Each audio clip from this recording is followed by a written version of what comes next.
নমস্কার বন্ধুরা, আপনি কি ইতিমধ্যে এসডব্লিউপি চালু করেছেন অথবা অবসর বা মাসিক আয়ের জন্য এসডব্লিউপি করার প্ল্যান করছেন? তাহলে আজকের ভিডিওটা খুব মনোযোগ দিয়ে দেখুন, কারণ বাজার যখন পড়ে তখন এসডব্লিউপি ভুলভাবে চালালে মূলধন কিন্তু আপনার দ্রুত শেষ হয়ে যেতে পারে। তাই আজ আমি দেখাবো ডাউন মার্কেটে এসডব্লিউপি কেন ঝুঁকিপূর্ণ হয়, কিভাবে ঝুঁকি নিয়ন্ত্রণ করা যায়, আর তিনটি বাস্তবসম্মত কৌশল যেগুলো মেনে চললে মূলধন রক্ষা কিন্তু সম্ভব। কোনো ভয় দেখানো নয়, শুধু বাস্তবতা দিয়ে আমি দেখাবো। তো আজকে এই ভিডিওটি কাদের জন্য? এই ভিডিওটি বিশেষ করে তাদের জন্য যারা অবসরপ্রাপ্ত বা অবসর নিতে চলেছেন, যারা এসডব্লিউপি থেকে মাসিক খরচ চালান, যাদের ফান্ড ভ্যালু বাজার পড়লে কমে যায়, যারা আগের ভিডিওতে আমার কমেন্ট করেছেন যে মার্কেট পড়লে এসডব্লিউপি বন্ধ করবো নাকি চালাবো। ঠিক আছে, তো আজ সেই প্রশ্নের পরিষ্কার উত্তর দেবো আমি। তো প্রথমে একবার একটু এসডব্লিউপি কিভাবে কাজ করে তার একটা কুইক রিক্যাপ একটু দেখে নিই। তো এসডব্লিউপি মানে হচ্ছে আপনি আপনার মিউচুয়াল ফান্ড থেকে নিয়মিত টাকা তোলেন।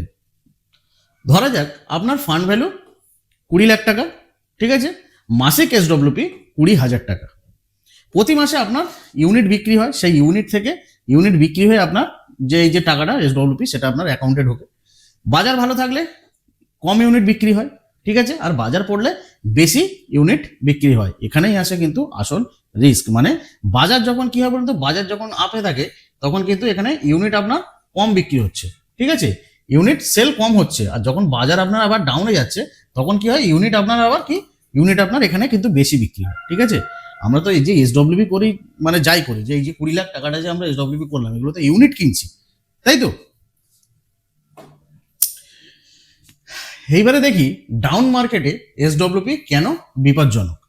ডাউন মার্কেটে তিনটি সমস্যা কিন্তু দেখা যায়, ঠিক আছে। তো প্রথম সমস্যা কি? প্রথম সমস্যা হচ্ছে ডাউন মার্কেটে বেশি ইউনিট বিক্রি হয়ে যায়, ঠিক আছে, একই টাকা তুলতে বেশি ইউনিট কেটে যায়, তাই তো। মানে আপনার 20,000 টাকাই আপনার উঠবে, আপনার যখন মার্কেট ডাউন থাকবে তখন আপনার ইউনিট যদি আপনার মোটামুটি 1,000 ইউনিট যদি বিক্রি হয়, আপনার দেখা যাচ্ছে মার্কেট যখন ভালো থাকবে তখন দেখা যাচ্ছে সেখানে 700 ইউনিট বিক্রি হবে বা 800 ইউনিট বিক্রি হবে। 2 নম্বর সমস্যা কি?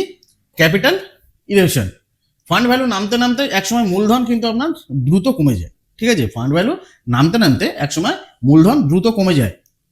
3 নম্বর সমস্যা সিকোয়েন্স অফ রিটার্ন রিস্ক। শুরুর বছরেই বাজার যদি পড়ে, মানে শুরুর বছরেই বাজার পড়লে এসডব্লিউপির ক্ষতি সবচেয়ে কিন্তু বেশি হয়, একে বলে সিকোয়েন্স রিস্ক। বাজার যখন আপনি এসডব্লিউপিটা শুরু করেছেন, ধরুন আপনি 2025-এর প্রথমের দিকে বা মিডিলের দিকে এসডব্লিউপিটা শুরু করেছেন, তো তখন থেকেই যদি মানে আপনার বাজার যদি পড়তে থাকে, মানে এখনো পর্যন্ত তো কন্টিনিউ তো আপ অ্যান্ড ডাউন তো চলছেই, তো মানে এইভাবে যদি বাজার যদি কন্টিনিউ পড়তে থাকে সেক্ষেত্রে কিন্তু আপনার সব থেকে বড় ক্ষতি হতে পারে, ঠিক আছে, আপনার যে ক্যাপিটাল থাকবে সেই ক্যাপিটালের ক্ষতি হতে পারে। অবসরপ্রাপ্তদের জন্য এটা কিন্তু খুবই একটি গুরুত্বপূর্ণ, ঠিক আছে, এই জিনিসটা অবসরপ্রাপ্ত যারা তাদের জন্য কিন্তু খুবই গুরুত্বপূর্ণ।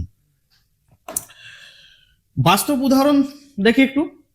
ধরা যাক 30 লাখ টাকা কর্পাস, এসডব্লিউপি অ্যামাউন্ট 30,000 টাকা পার মান্থ। যদি প্রথম বছর বাজার -15-এ থাকে, ইউনিট কিন্তু দ্রুত শেষ হবে, পরের ভালো বাজারেও ক্ষতি পুষিয়ে ওটা কঠিন হয়ে যাবে। পরের 2 বছর পর যখন আবার যখন মার্কেট যখন আপে যাবে তখন কিন্তু এই যে ক্ষতিটা, এই ক্ষতিটা কিন্তু পোষানো কঠিন হয়ে দাঁড়াবে।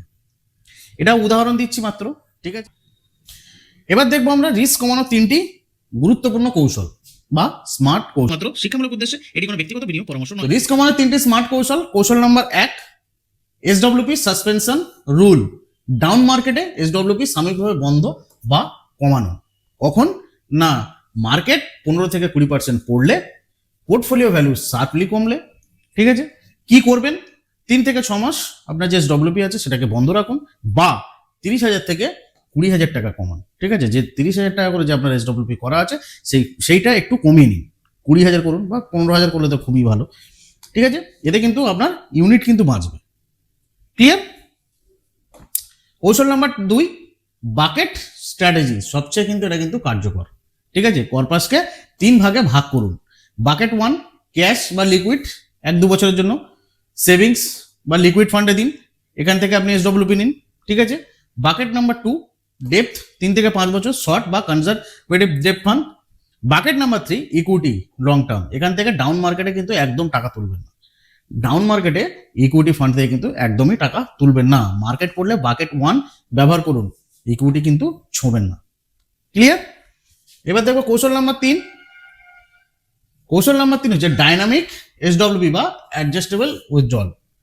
ফিক্সড এসডব্লিউপি না রেখে পার্সেন্টেজ বেসড বা ভ্যারিয়েবল এসডব্লিউপি। যেমন উদাহরণ, ভালো বছরে 30,000 টাকা, ঠিক আছে, যখন মার্কেট যখন ভালো থাকবে তখন আপনি 30,000 টাকার এসডব্লিউপি নেবেন, যখন খারাপ বছরে মানে যখন মার্কেট খারাপ থাকবে তখন 20,000 টাকা। লাইফস্টাইল একটু অ্যাডজাস্ট করুন, কিন্তু আপনার ক্যাপিটালটাই বাঁচানো হচ্ছে মেন উদ্দেশ্য, ঠিক আছে। আপনার যে লাইফস্টাইলটা আছে, লাইফস্টাইলটাকে আপনি একটু অ্যাডজাস্ট করতে পারবেন, কিন্তু ক্যাপিটালটাকে বাঁচানোর জন্য আপনাকে সেটা করতে এই জিনিসটা করতে হবে। এবার দেখবো কোন ভুলগুলো করবেন না। কি করবেন না? পুরো কর্পাস একটাই ইকুইটি ফান্ডে দেবেন না। মার্কেট পড়লেও জেদ করে এসডব্লিউপি চালাবেন না, ঠিক আছে, চালালেও একটু কমিয়ে দিন। এমার্জেন্সি ফান্ড ছাড়া এসডব্লিউপি শুরু করবেন না, ঠিক আছে। আপনার কাছে এমার্জেন্সি ফান্ড যদি না থাকে এসডব্লিউপি করবেন না। কি করবেন? মিনিমাম 1-2 বছর ক্যাশ বাফার, যেটা আমি বললাম এমার্জেন্সি ফান্ড। অ্যানুয়াল এসডব্লিউপি রিভিউ করুন, অ্যাসেট অ্যালোকেশন মেনটেন করুন। ক্লিয়ার? এইবার দেখব কারা বেশি সতর্ক থাকবেন। বিশেষ সতর্কতা দরকার কাদের বলুন তো? যারা হচ্ছে রিটায়ার্ড পারসন, ঠিক আছে, next 5 years income depend investors, আর যারা এসডব্লিউপি একমাত্র আয়, তাদের জন্য ক্যাপিটাল প্রোটেকশনটাই কিন্তু হচ্ছে মেন, হাই রিটার্ন কিন্তু না, ঠিক আছে। হাই রিটার্নের থেকে ক্যাপিটাল প্রোটেকশনটাই কিন্তু এই ব্যক্তিদের জন্য কিন্তু মেন। ক্লিয়ার? এই ভিডিওটি শুধুমাত্র শিক্ষামূলক উদ্দেশ্যে, ঠিক আছে। এসডব্লিউপিতে বাজার ঝুঁকি থাকে, রিটার্ন নিশ্চিত নয়। নিজের পরিস্থিতি অনুযায়ী সিদ্ধান্ত নিন এবং প্রয়োজনে আর্থিক উপদেষ্টার সঙ্গে কথা বলুন। তো এখন আপনার পালা, কমেন্টে লিখুন আপনার কর্পাস কত, মাসে কত এসডব্লিউপি তুলছেন, মার্কেট পড়লে কি করবেন, ঠিক আছে। আপনাদের কমেন্ট দেখে আমি পরের ভিডিও বানাবো আপনার কর্পাস অনুযায়ী এসডব্লিউপি প্ল্যান। ভিডিওটি উপকার এলে লাইক করুন, সাবস্ক্রাইব করুন আর শেয়ার করুন এমন কারোর সাথে যিনি এসডব্লিউপির উপর নির্ভরশীল। এই ছিল আজকের এসডব্লিউপি নিয়ে ভিডিওটি কেমন লাগলো আপনাদের অবশ্যই কমেন্ট করে জানাবেন। আর ভিডিওটি যদি আপনাদের সত্যি ভালো লাগে অবশ্যই একটা লাইক করবেন, কমেন্ট করবেন আর প্রচুর শেয়ার করবেন বন্ধু বান্ধবদের মধ্যে। আর আমাদের চ্যানেলটিতে যদি আপনারা নতুন এসে থাকেন চ্যানেলটিকে অবশ্যই সাবস্ক্রাইব করে বেল আইকনটিতে ক্লিক করে দেবেন এরকমই ইনফরমেটিভ ভিডিও আমাদের চ্যানেলে পাওয়ার জন্য। তো দেখা হচ্ছে তাহলে এরকমই কোনো গুরুত্বপূর্ণ এবং ইনফরমেটিভ কোনো ভিডিওতে। সবাই ভালো থাকবেন, সুস্থ থাকবেন, নমস্কার।